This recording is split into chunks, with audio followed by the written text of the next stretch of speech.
Leave my house or I'll dial the cops. My sister shouted at her engagement party after my small kid accidentally toppled her $2,400 cake. My nephew applauded.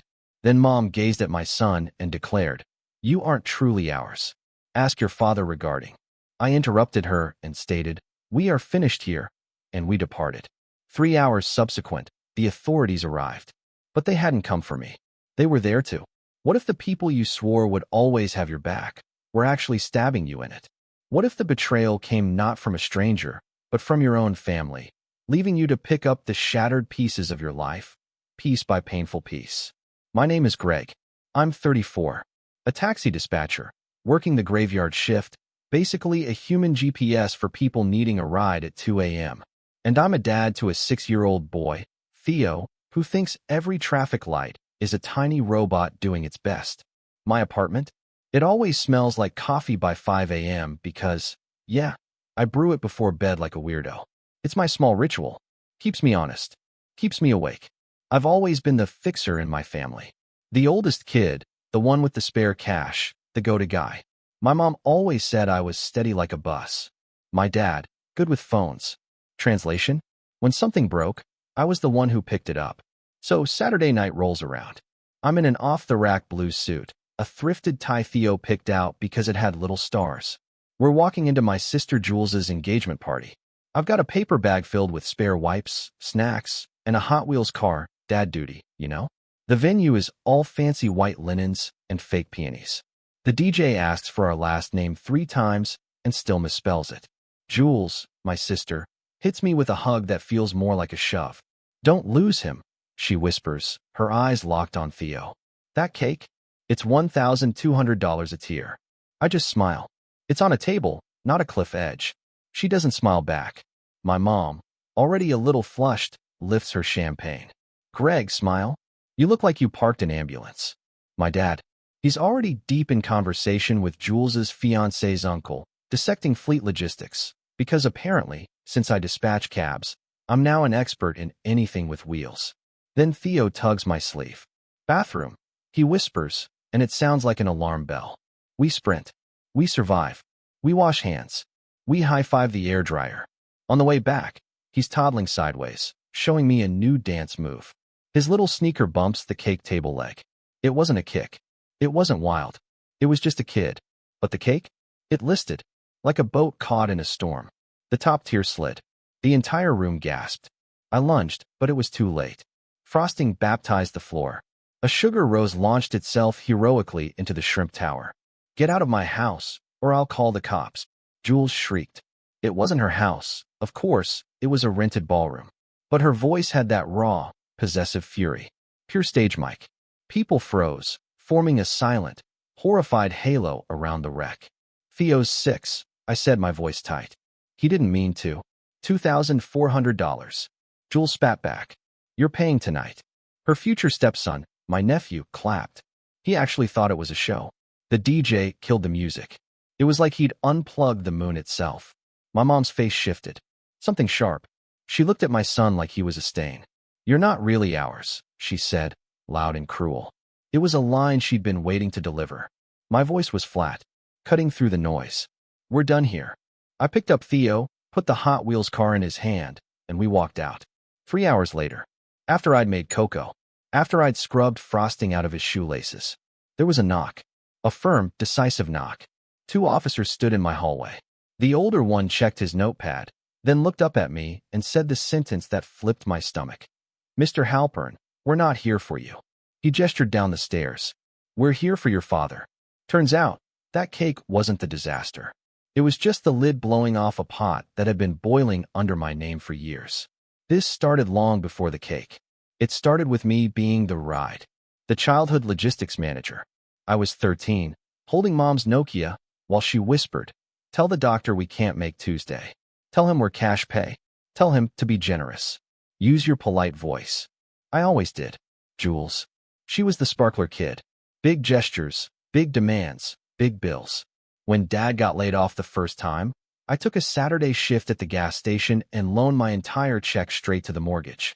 When Jules wanted an out-of-state college, I kept my local offer so I could work nights and help at home. When Mom said, "You're the reliable one," I heard. You're the one we can lean on until you crack. I became a dispatcher because chaos, strangely, makes sense to me. Phones, screens, ETA math. Someone's crying because their driver no-showed their dialysis run? I fix it. Someone's stranded at 2:10 a.m. on the wrong side of the river? I fix it. It pays steady. The benefits are decent. And I can still do school drop-offs if I nap in weird slices. It's not glamorous, but it's useful. I like useful. Then Theo arrived, and the world went quiet, in a good way. His mom and I, we didn't work out. No drama. Just two tired people who couldn't stretch the same blanket. We co-parent. We share calendars. We send too many photos of the same drawing. My apartment is simple. A couch that isn't sagging. A rug that can forgive juice. A bookshelf with toy baskets on the bottom 2 rows and my grown-up paperbacks above. I cook spaghetti every Wednesday because he calls them long noodles. Life was small, but it was ours. But my family? They tried to rent space in it anyway. Greg, can you comp a ride for the girls' night? Jules texted when she found out where I worked. We don't comp. Not my call. You're so stingy. Is it the divorce? Single, not bitter. Still not my call. She told Mom I was hoarding perks. Mom called me selfish. Dad called me short-sighted. I ignored it. Then the favors changed shape. Buddy, can you help me get a business account? Dad asked. Your company probably has small business rates. We could set one up for the family, separate from personal, strictly for medical rides. Church, you know. I said, we don't do family accounts. He said I was being dramatic. A month later, a notice showed up at my place. My mailing address is still the one Dad uses for form stuff. It was about a corporate account activation I never requested. I called the number. The rep read back the contact. My first name, Dad's cell, Dad's email, my address. We'll flag it, she said. We'll require a notarized document for changes. I breathed again. I shouldn't have. Cash leaks are quiet. 20 here, 40 there. We'll pay you Friday. We're good for it. I kept a spreadsheet. Because that's what dispatchers do. The totals crept up. $1,280 for Mom's dentist. $760 for Jules's emergency dog surgery. The dog recovered in 4 hours and ate a sock. $450 for Dad's temporary tire replacement that somehow turned into custom rims. I stopped writing loan and started writing gift. The word hurt less if I made it my idea. Then came the engagement circus. Jules met Mark, and they sprinted towards the altar. Venue booked in 8 weeks. Pinterest boards like battle maps. Greg will coordinate shuttles, she announced in the group chat, tagging me like an employee. We're not paying because he has connections. I don't, I replied. I have a job. Mom chimed in. Greg, it would be so lovely if you contributed. You don't have a wife. Your expenses are minimal. I stared at that text for a long time.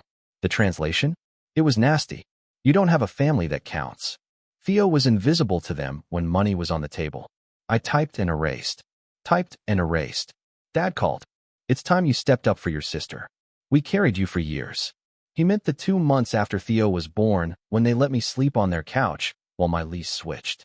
He meant the box of hand-me-down pans Mom gave me with a joke about me burning water. He did not mean cash, because I never took cash I didn't earn. Here's what I can do, I said. 1 shuttle bus at cost. I'll put you directly in touch with the vendor. You pay them. No middleman. Silence. Then the sigh. You always make things complicated, Dad said. Just run it through your work. I won't risk my job. Mom texted separately. Your sister is embarrassed. Mark's family thinks we're poor. I didn't answer. I had to start my shift. People needed rides more than my family needed a stage. The week of the party, the tone shifted from guilt to teeth. Jules, final head count 180. Cake is $2,400. You'll transfer half. Me? No. Jules, you owe me from college. Me? For the laptop I bought you? That was a gift. Mom, we raised you. This is a family event. Everyone contributes. Me? I keep receipts. Dad, don't be petty. The day of, they were already primed to snap. I felt it the second we walked in. The way Jules checked the cake before she hugged me. The way Mom's eyes scanned Theo like a risk factor. The way Dad's handshake felt like it had a price tag. When the cake fell, it wasn't about sugar. It was a trigger for a debt they'd already written in their heads. And Mom's line about, "You're not really ours?" That was meant to land like a knife, to keep me too busy bleeding to ask questions about anything else. We left. I buckled my kid in. I drove home on muscle memory and adrenaline, the streetlights smearing into one long ribbon. I put a cartoon on low volume, poured cocoa into a mug, and stared at my phone. The group chat pinged like hail. Jules, you're transferring $2,400 by midnight, or I'm calling the police. Mom, and make it $3,000 for emotional damages. Dad, you brought chaos into our family. Fix it. Me. Stop texting. I'll talk tomorrow. Mom, oh, you'll talk tonight. Jules, TikTok link. At 11:56 p.m., I blocked the chat. At 12:21 a.m., the knock came. The older officer had soft eyes. The younger one's jaw was set like granite. We're here regarding an identity theft report, the older one said. Multiple vendors, a bakery, a shuttle company, 2 ride accounts, and a credit card application in your name. He paused. Your father is downstairs. My father is here, I said, not a question, but somehow it was. I looked down the hall. The elevator dinged. Dad stepped out like he was arriving at a luncheon. No jacket, wedding tie still on. He tried to shoulder past the officers. Greg, this is ridiculous, he said, already impatient. Tell them we're family. Tell them you authorized me.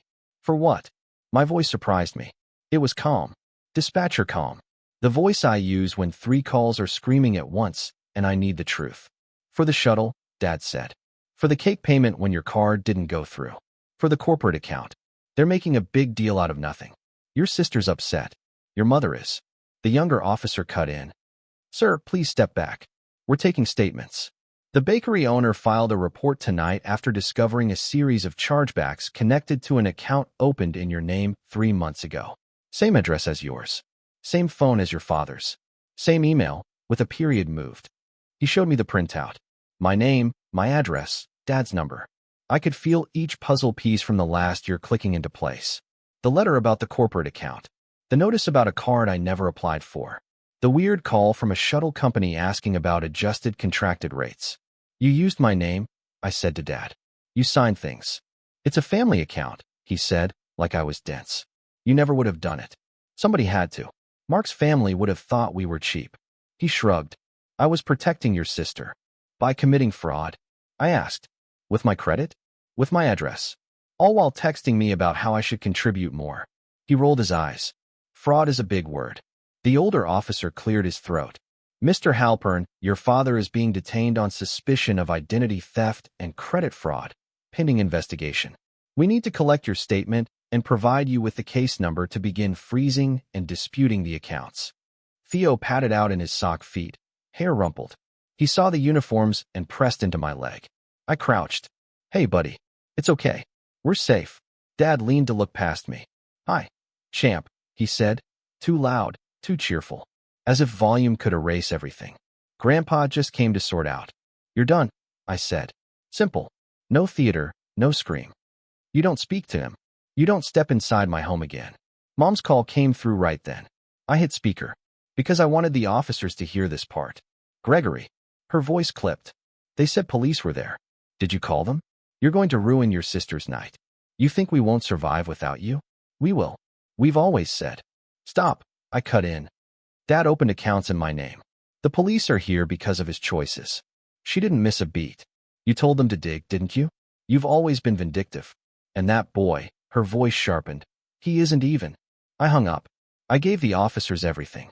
Names, dates, screenshots, the spreadsheet, the old email from a rep who'd flagged something and then apparently unflagged it. The tone-deaf texts where I offered a direct vendor payment and they punished me for not handing over my login. The younger officer nodded like I'd just delivered coordinates. The older one said, "You're doing the right thing, sir," and slid a card across the counter. Call this number first thing. Freeze what you can tonight. We'll escort your father out now. Do you want us to issue a trespass notice for this address? I looked at Dad. For once, he looked small. Not sorry. Just small. Yes, I said. Issue it. The younger officer put a hand on Dad's elbow. Dad jerked away. You're really going to do this? He said to me. Over a cake?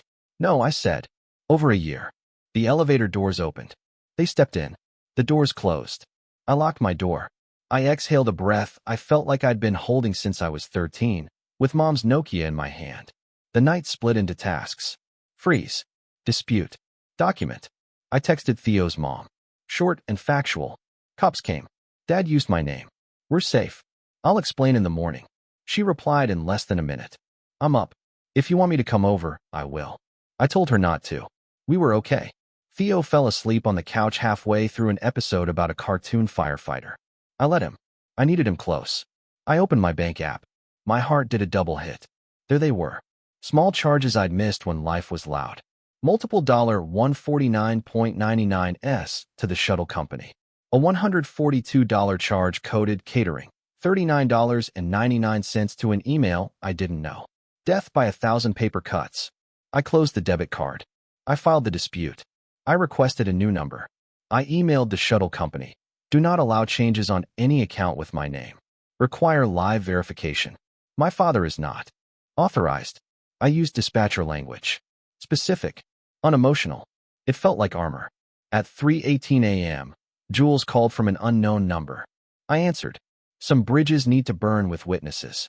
You had Dad arrested, she said, dead flat. Dad had Dad arrested, I said. Actions are loud. You think you're noble? You embarrass me in front of everyone. Mark's family is livid. The cake is sugar. I cut in. Theo is a person. And you tried to extort me after your fiancé's stepson laughed at a dessert. Check your thread. She didn't.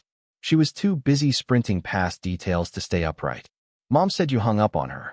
She was going to tell you something important about Jules, I said, soft, because I'm tired of the sharp. If anyone says one more word about my kid's DNA, we're done for life. Silence. Then that scoff she learned from Mom. You're so dramatic. Click. At 7:06 a.m., Dad texted from a strange number. Call me. We can fix this if you tell them I had permission. I blocked it. At 8:11, Mom, I hope you're happy. Your sister is sick with worry. At 8:12, the group thread resurrected from the dead by someone unblocking me. Greg will fix this. He has a job with phones. I let it sit. I waited for office hours and called the detective. He was methodical. He walked me through a fraud affidavit. He suggested a credit freeze. He gave me a link for small claims documentation because some vendors might try to come for me even with a police report if they're sloppy. He told me, this is common. People trust the wrong people with the right details. He didn't say family, but we both heard it. By noon, the vendor receipts were in my inbox. The note on the shuttle invoice made my stomach turn. Adjusted rate authorized by GH per family discount. They had recorded a call. The voice saying GH was my father's. He has my cadence when he wants something. He taught it to me. I sent the detective the file. He replied with a single line. Thank you. This helps. Then came the social aftershock. People pick sides in private, but they audition for them in public. Aunt Bev texted to say, proud of you for setting boundaries. Cousin Matt wrote, tough situation. Family is complicated, which is code for I don't want to pick. My uncle liked an old photo of Theo on Facebook and wrote, handsome fella, which is nice and also nothing. Jules posted a cryptic story, a black screen with white text. Betrayal hits hardest when you hold the knife for someone. And 3 broken heart emojis. Her friends commented things like, say the word, and you deserve better. One of Mark's cousins posted a photo of the destroyed cake with a crying laughing emoji. The comment section tried to out-moralize itself. Tragedy versus humor versus who cares, it's cake. I logged off. I made long noodles. Theo asked if the cops were superheroes. I said they were helpers tonight. He nodded like that was enough and asked if the noodles could have peas. They could. That evening, HR at my company called. We received a request months ago to migrate a corporate account under your name, the rep said carefully. We flagged it because of your email to us. It was later unflagged by someone who said they were you and provided your employee ID. How did they get my ID? I asked, though I knew. I keep it in my wallet. I leave my wallet in my parents' kitchen when Mom asks me to reach the top shelf. I take it out at the gas station when Dad says, I forgot mine in my other jacket. Just spot me. I'll Venmo. I'm sorry this happened, the rep said. We've locked everything. You're clear. I scheduled an appointment at a legal aid clinic because I don't have money for a private attorney yet, and I don't want to be generous with mistakes anymore. The intake volunteer was calm. She said words like paper trail and protective order and scope. She asked if I wanted to pursue charges or just cooperate with the investigation. I said cooperate. I'm tired of holding the steering wheel for everybody. At bedtime, Theo asked if we could sleep in a fort. We made one with a sheet and 2 dining chairs. He fell asleep in 8 minutes. That small sigh he inherited from me floating up like proof. 2 days later, the detective called. "We arrested your father on formal charges," he said. Vendors corroborated. "There's a pattern. The DA will decide next steps. You'll get a subpoena for paperwork only. You won't have to testify unless they push for trial."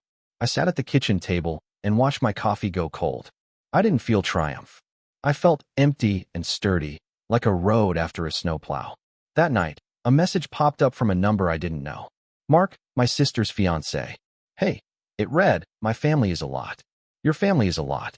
I didn't sign up for scams. I'm postponing. I stared. I replied, "Good luck." He wrote again.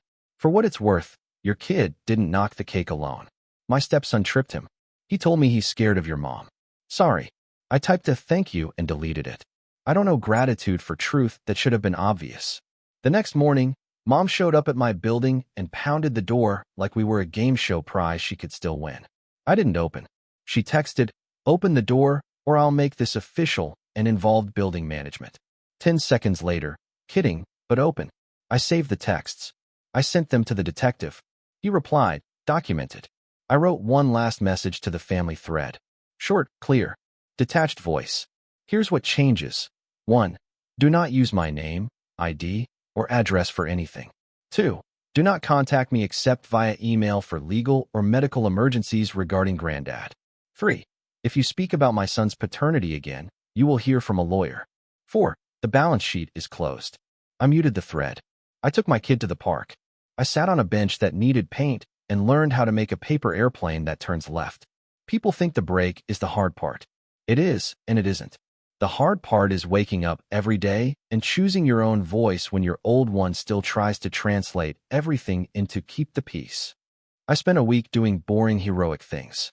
Pulling my credit report, freezing it, unfreezing it for exactly 90 minutes to open a new bank account somewhere my father can't charm a teller. Rerouting mail, changing the spare key code, switching from the family plan to my own phone plan, and eating the fee because freedom costs what it costs. I took Theo for pancakes. He likes the tiny baseball bat stir sticks they give you for coffee. He collected 5 like trophies. He told the server, "My dad works at night to help other dads get home." I swallowed hard and tipped big. I talked to my boss. I told him the truth, without the family soap opera parts. "Someone used my ID. It's fixed. It won't touch my work." He said, "I know. You're the one we call when midnight looks like a mess." He asked if I wanted a day shift now that Theo is starting 1st grade. I said yes. My body said thank you. A week after the party, a DNA kit arrived in the mail. No return address. Jules's sense of humor, or my mother's idea of punishment. I held it over the trash, and then I stopped. That kit wasn't for them. It was for the ugly whisper they'd planted. I didn't know a spit to anybody, but I owed quiet to my son. We did it together at the kitchen table, because everything we do like that. He asked if it was a science experiment. I said yes. We mailed it. We ate grapes. We built a Lego taxi. 2 weeks later, an email. No surprises. 99.99% me. I didn't cheer. I didn't cry. I took a long breath that felt like permission. Mom tried 2 more times to bait me. Once with a quote card about forgiveness. Once with a photo of me at 5 in a costume I hated. I archived both. Dad's court date landed on a Thursday. I didn't go. I sent the requested documents with clean margins and no commentary. The detective sent a final note. Restitution likely. We'll be in touch. Jules posted a photo of a new cake with a caption about resilience. Comments flooded with queen emojis. I looked for Mark. No sign. I looked for my nephew. There he was, small, clapping again. I hope he finds a grown-up who doesn't make him clap on command. Last night, Theo and I walked past a bakery on our way home. He pressed his face to the glass. "That one's taller than me," he said, eyes wide. The baker saw and came outside with a paper bag and 2 free cookies. "For the little guy," she said. "And for the dispatcher who got my driver home in a storm last winter." I blinked. "You remember that?" "People remember feeling safe," she said. "Take the cookies." We split one on the curb and watched a taxi glide by. Lights like quiet robots doing their best. Theo leaned against me. "Are we a family?" he asked, not scared, just curious, in the way kids are testing words for shape. We are, I said. Always. He thought about it. Even if Grandma is mad. Especially then, I told him. He nodded like I'd told him a secret and handed me the bigger half of the cookie. We ate. It was sweet without being too much. Here's the moral my mother will never post. I am not your wallet. I am not your ride. I am not your spare name to sign when you want something. I am a dad who dispatches taxis and boundaries with the same calm voice. You can scream, "Get out of my house," in a rented ballroom all you want. I will choose the house I pay for, the child I love, the life I built. What about you? Have you ever had to draw a hard line with family, even when it felt like everything was falling apart? Tell me your story in the comments below. I'm really curious to hear what you went through.